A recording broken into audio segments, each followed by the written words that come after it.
ایک نیک شخص نے نہایت خوبرو اور پرہیزگار خاتون سے شادی کی۔ دونوں ایک دوسرے سے خوب محبت کرتے تھے۔ مسرت برے دن گزر رہے تھے۔ ایک مرتبہ شوہر کو طلب رزق کے لیے سفر کی حاجت آ پڑی۔ فکر لاحق ہوئی کہ اپنی بیوی کو گھر میں تنہا کیسے چھوڑے۔ قرابت داروں میں کسی معتبر شخص کی تلاش شروع کی۔ اسے اپنے سگے بھائی کے علاوہ کوئی معتبر ذمہ دار نہ ملا۔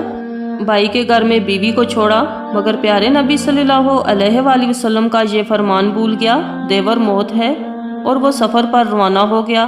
دن گزرتے گئے۔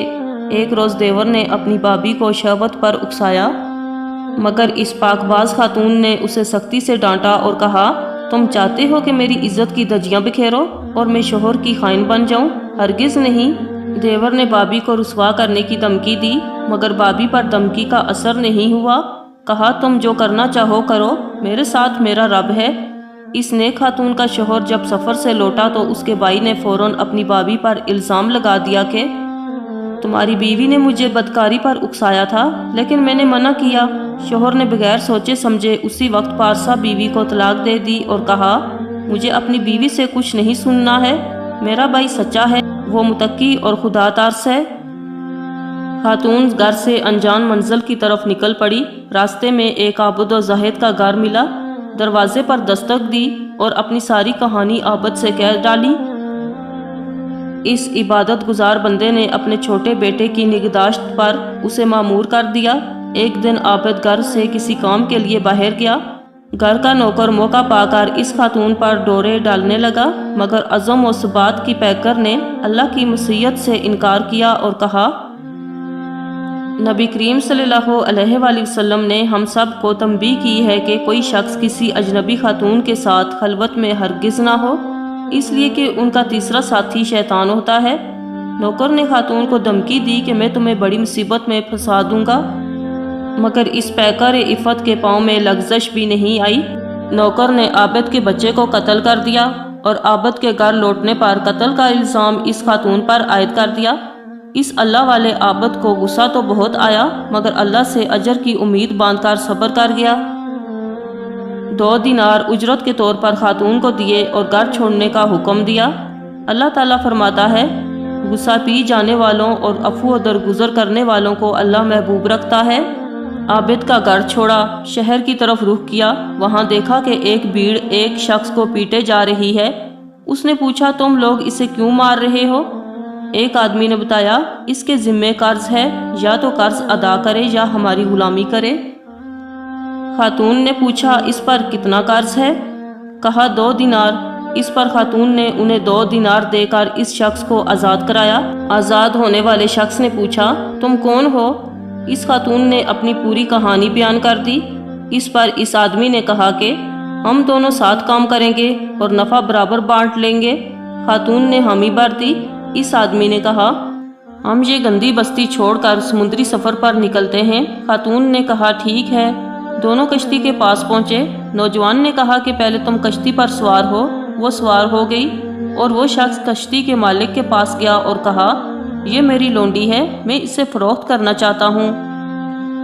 چنانچہ کشتی کے مالک نے پیسے چکائے اور خاتون کو اس کی لا علمی میں اسے خرید لیا۔ وہ شخص پیسے لے کر بھاگ نکلا۔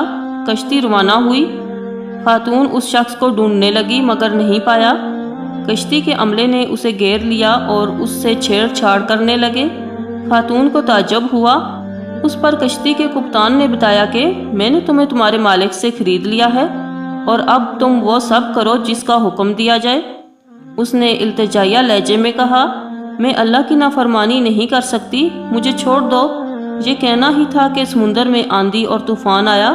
کشتی ڈوب گئی۔ جہاز کا عملہ اور سارے مسافر ڈوب گئے، لیکن وہ صابرہ خاتون بچ گئی۔ اس وقت امیر شہر ساحل سمندر پر تفریح میں مشغول تھا۔ بے موسم آندھی کو دیکھ کر وہ بھی گھبرایا، لیکن اس کا اثر ساحل پر نہیں تھا۔ پھر یکایک اس کی نگاہ اس خاتون پر پڑی جو ایک تختے کے سہارے ساحل کی طرف آ رہی تھی۔ امیر نے ملازموں کو حکم دیا کہ اسے میرے پاس لایا جائے۔ اس خاتون کو محل لے جایا گیا۔ ماہر اطباء کی نگرانی میں اس کا علاج شروع ہوا۔ جب اسے افاقہ ہوا تو امیر شہر نے اس سے دریافت کیا تو اس نے اپنی ساری حکایت بیان کر ڈالی۔ دیور کی خیانت سے لے کر کشتی والوں کی شرارت تک سارے واقعے بیان کیے۔ حاکم شہر کو اس کے صبر نے مو لیا اور اس سے شادی کر لی۔ امور سلطنت میں مشیر کار کی حیثیت ملی اور چند ہی دنوں میں اس کی زبردست رائے اور قوت فیصلہ کی شہرت دور دور تک پھیل گئی۔ وقت گزرتا رہا، نیک حاکم کا انتقال ہو گیا۔ اہلیان شہر اکٹھے ہوئے کہ کس کو اب حاکم بنایا جائے۔ متفقہ طور پر لوگوں نے اس ذہین اور عاقل خاتون زوجہ امیر شہر کو اپنا امیر منتخب کر لیا۔ حاکم بنتے ہی اس خاتون نے ایک وسیع میدان میں کرسیاں لگانے کا اور شہر کے تمام مردوں کو حاضر ہونے کا حکم دیا۔ تمام مرد حضرات اس کے سامنے سے گزرنے لگے۔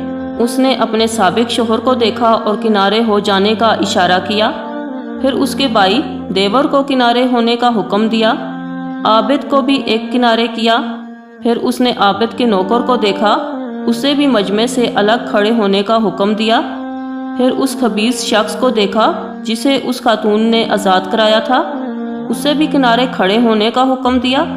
اب باری باری فیصلہ کرنے لگی۔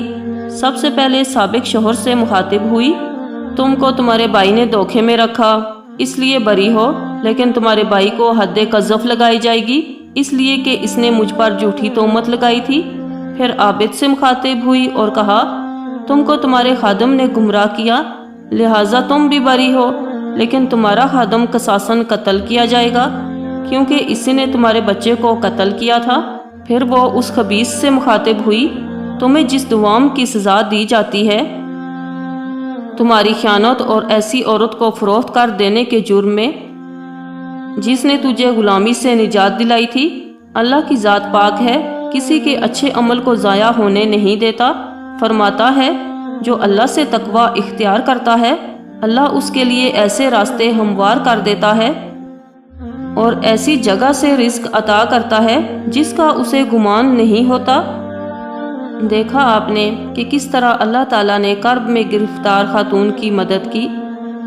تقوی مومن کا شعار ہے، یہ شعار ہمیشہ باقی رہنا چاہیے، اس لیے کہ اللہ تعالیٰ تقوی ہی کی وجہ سے سخت حالات کو بھی موافق و سازگار بنا دیتا ہے۔ ویڈیو اچھی لگی ہو تو کمنٹس میں بتائیں، چینل کو سبسکرائب کریں، لائک اور شیئر کریں۔ شکریہ۔